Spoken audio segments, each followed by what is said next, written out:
Hello दोस्तों, नमस्ते, राधे राधे। मैं आपकी साधना दुबे अपने यूट्यूब चैनल पे आप सभी का स्वागत करती हूँ दोस्तों। तो आइए देर न करते हुए आप लोगों के सामने बहुत ही सुंदर बेटी विवाह गीत लेके आई हूँ। बहुत ही दर्द भरा है। तो इसमें बेटी और बाप का सवाल जवाब है। आप लोग सुनिए और आनंद लीजिए। खूब ढेर सारा प्यार दुलार दीजिए।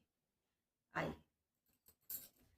झाझर मड़ौआ जिन छवाय मोरे बाबा हो, गोरी बदन को भी लाई जी।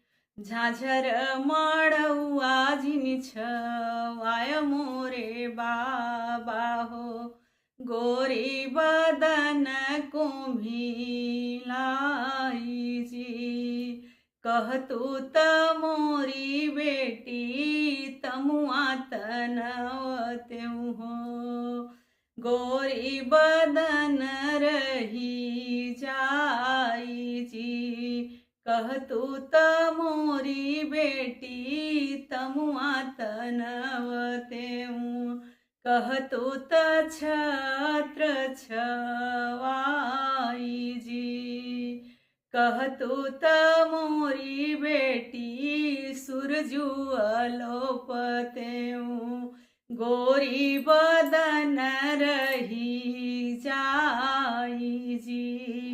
काही के मोरे बाबा तमुआ तनऊ हो, काही के छत्र छवाई जी।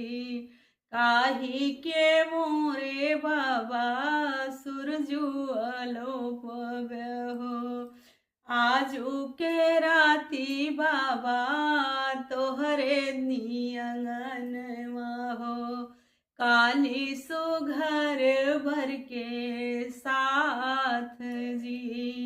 आजू तहई बाबा तोहरे अंगनवा हो, काली सुघर बर के साथ जी। कंचन दूधवा पियाए मोरी बेटी हो, दधिया खियाए सढ़ियार जी।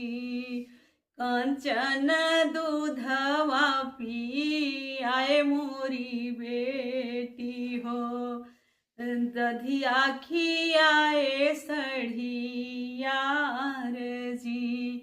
एक ने किया न मानु मोरी बेटी हो, चललू विदेशिया के साथ जी।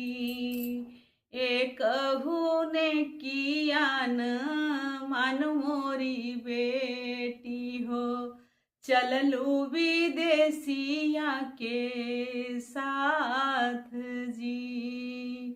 एक ने किया न मानु मोरी बेटी हो, चललू विदेशिया के साथ जी।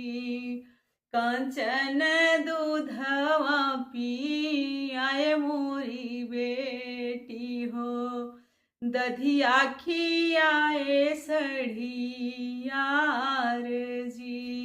एक ही ने किया न मानु मोरी बेटी हो, चललू विदेशिया के साथ जी। धन्यवाद दोस्तों। फिर मिलते हैं नेक्स्ट वीडियो में। हर हर महादेव।